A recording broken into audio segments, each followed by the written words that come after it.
গোটা দুনিয়ার কেউ যদি পর্দা না মানে তারপরে পর্দা ফরজ।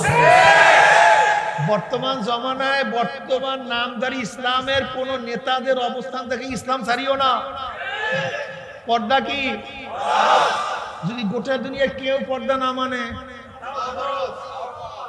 কোন পীর না মানে, কোন মৌলবী না মানে, ইমান হারাম, ইমান হারাম। গোটা দুনিয়ার কেউ যদি পর্দা না মানে তারপরে পর্দা ফরজ। আচ্ছা বলো তো, মদের দোকান আর ইসলামী মদের দোকান দুইটা এক না ভিন্ন? এক না ভিন্ন? কত? হ্যাঁ, এই দুই দল হয়ে এক না? আসমান জমির পার্থক্য। কেমন পার্থক্য বলো তো? এক ব্যক্তি ইসলামের নামে মদ পান করে মানে ইসলামের মধ্যে মদ জায়েজ, আর এক ব্যক্তি নফসের খাওয়া এসে মদ পান করে সে ফাঁসে। কেউ যদি হালালকে হারাম করে, হারামকে হালাল করে, সে ব্যক্তি বেঈমান হয়ে যায়। ইসলামের নামে যদি কোনো অনিসলাম করে সে ব্যক্তি বেঈমানের পথে চলতে থাকে, বেঈমান হয়ে যায়। কথাটা বুঝাতে পারি? মদ পান যদি কেউ বিসমিল্লাহ পড়িয়া পড়ে, বিসমিল্লাহির রহমানির রহিম, আর এ ব্যক্তি এমনি মদ পান করে, দুইটার মধ্যে পার্থক্য আছে কি নাই? ইসলামী মদের দোকান ইমান খতরা, কিন্তু শুধু মদের দোকান ইমানের খতরা না, ফিসকিয়াত গুনাহ। ইসলামের নামে বেপর্দা, কথাটা বুঝাতে পারি নাই? আর ইসলামের নামে না বেপর্দা, দুই বেপর্দা এক না। ইসলামের নামের বেপর্দা ইমানের খতরা। সবাই মনে করবে ইসলামের মধ্যে বেপর্দা জায়েজ। বুঝাতে পারি? ভেজাল আছে কি নাই? ধরেন ইসলামী মাজলিস না, যেখানে বেপর্দা মহিলাদেরকে বসায় রাখতাম, সবাই কি মনে করতো? কিন্তু এখানে যে যাত্রা হয়, বিএনপির মজলিস হয়, আওয়ামী লীগের মজলিস হয়, এখানে 14 গোষ্ঠী মেয়ে থাকে, কেউ মনে করবে জায়েজ আর না জায়েজ। কিন্তু এখন যদি কেউ বসায় রাখি, মানুষের মধ্যে কি রাখবে? ধোঁকা লেগে যাবে। এই যে ইসলামের নাম ইসলাম, এটা খুব খতরনাক। এই যে ইসলামের নামের মদের দোকান আর মদের দোকানের মধ্যে পার্থক্য আছে কি নাই? ইসলামের নামে হারাম কাজ করা, এটা ইমানের খতরা। ইমানের খতরা খুব ভালো মতো বুঝবেন। ইমানের খতরা, খুব সাবধান থাকিয়েন, খুব সাবধান থাকিয়েন। বর্তমান সময়ে ইমানকে মজবুত রাখিয়েন। তোমার আমার উপর আলাইকুম বিসুন্নতি ওয়া সুন্নাতিল খুলাফায়ে রাশিদিন মাহদিয়িন তামাসসাকু বিহা ওয়া আদ্দু আলাইহা বিন নওয়াজিস। জামানা খুবই সঙ্গীন, খুব কঠিন মাসালা। সব সময় খেয়াল রাখবা কোরআন ও সুন্নাহ। আল্লাহর নবী সাহাবীদের অবস্থাটা কি, তারা কোন পথে ছিলেন, সালফে সালিহিন কোন পথে ছিলেন, সেই অনুযায়ী চলার চেষ্টা করবে। তোমারও মন যা চায় আমার মনে একই চায়। সুন্দরী মেয়ের দিকে তোমার মন চায় তাকাইতে, আমারও মন চায় তাকাইতে। ভালো গান তোমারও শুনতে মনে চায়, আমারও শুনতে মনে চায়। মেয়েদের সাথে আড্ডা তোমারও মারতে মনে চায়, আমারও মারতে মনে চায়।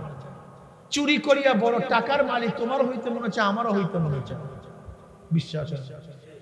শেখ হাসিনার জমানায় দেখেন নাই, এক পিয়ন 400 কোটি টাকার মালিক, অথচ একটা বড় অফিসার, ঠিক মতো খানাও নাই, ঘরের বাজারও নেই। মন চায় না তা না, সবই মন চায়। উদাহরণ, প্রচন্ড গরম, রমজান মাস, পানির মধ্যে ডুব দিচ্ছেন, মুখেও পানি, পানি খাইতে মন চায় না নাকি চাই না? কিন্তু কেন খান নাই? চায় না নাকি চায়? কিন্তু আল্লাহ নিষেধ করে। বুঝাতে পারি? তা মন তো সবই চায়। হ্যাঁ, যুবকরা খুব ভালো মতো বুঝবা, মন সবই চায়। ওই আমারও চায়, তোমারও চায়। কিন্তু কেউ পানি পান করে না, এরকম লোক নাই রমজান মাসে? তা আপনি করেন না কেন? তো করছে কেন? এই পার্থক্য আর কিছু না বোকা, এই পার্থক্য এতটুকুই। মন চায় না তা না, তার মনও তারও চাইছে, আমারও চাইছে, কিন্তু সে মনের বিরুদ্ধে, নফসের বিরুদ্ধে লড়াই করতে পারে না, আরেকজন লড়াই করছে।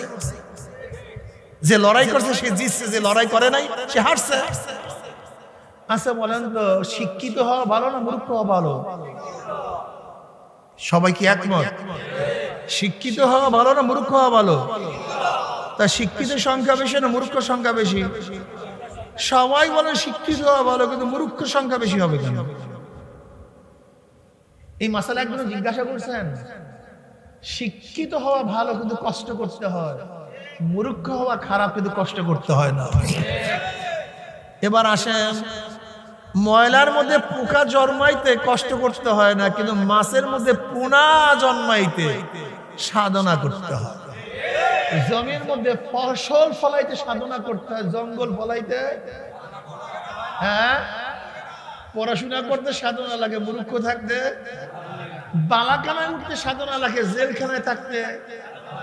জেলখানায় যাবেন, রাগ উঠছে একজনের মাথা বাড়ি দিয়া দেন, আপনাকে যেতে হবে না। পুলিশ, ডিবি, সিআইডি, এনআইসি, যত প্রশাসন আছে সবাই খুঁজে আপনাকে জেলে ঢুকিয়ে দেবে।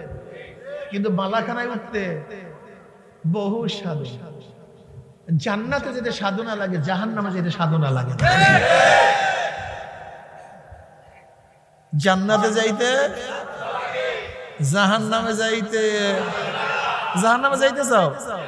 ফজরের সময় নামাজের ডাক দিছে, নামাজ পড়িও না, ফেরেশতারা খুঁজে নিয়ে জাহান্নামে ঢুকাই দেবে, তোমার খোঁজ না হবে না।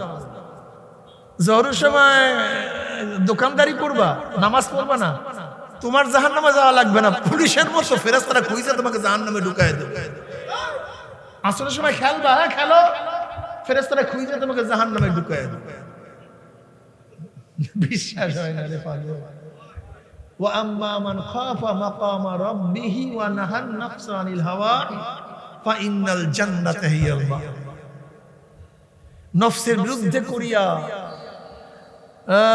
মনে চাই, কিন্তু আল্লাহর কাছে দাঁড়ায় হিসাব দিতে হবে। ওয়া আম্মা মান খাফা মাকামা রাব্বিহি ওয়া নাহান নাফসা আনিল হাওয়া, কার সামনে দাঁড়ায় হিসাব দিতে হবে? ওই দুই যুবক, দুই বন্ধু একই সাথে আড্ডা মারতেছে, আজান হয়ে গেছে, একজন পড়ে দৌড় মসজিদে, আর একজন ওখানে বসে আছে। একই সাথে তো ছিল, কারণ কি? একজনের চিন্তা কি করতে হবে? আল্লাহর কাছে, আর একজনের কিসের আল্লাহ তাআলা, কিসের জান্নাত জাহান্নাম, এগুলি কোথা থেকে মৌলবীরা বানাই লইছে? তোমার জব আপনাকে অনেক আগেই অনেক আগে। তাকাদু তামাইয়াজু মিনাল গায়জি কুল্লামা উলকিয়া ফিহা ফাওজুন সাআলাহুম খাজানাতু আলাম ইয়াতিকুম নাযীর। জাহান্নামের মধ্যে রাত চলে আসছে, জোশ চলে আসছে, এক একটা জাহান্নাম আর একটা জাহান্নামকে খায়া ফেলাইতে আছে। শো শো আগুন, আওয়াজ, কিয়ামতের মধ্যে থরথর করে কাঁপতেছে। যখন জাহান্নামের মধ্যে নিক্ষেপ করা হবে, জাহান্নামের রক্ষীরা বলবে আলাম ইয়াতিকুম নাযীর, এক কপাল পরা বদনসিব, এই জাহান্নামের ভয় কি তোদেরকে কেউ প্রদর্শন করে নাই? এই জাহান্নামের কথা কেউ শোনায় নাই?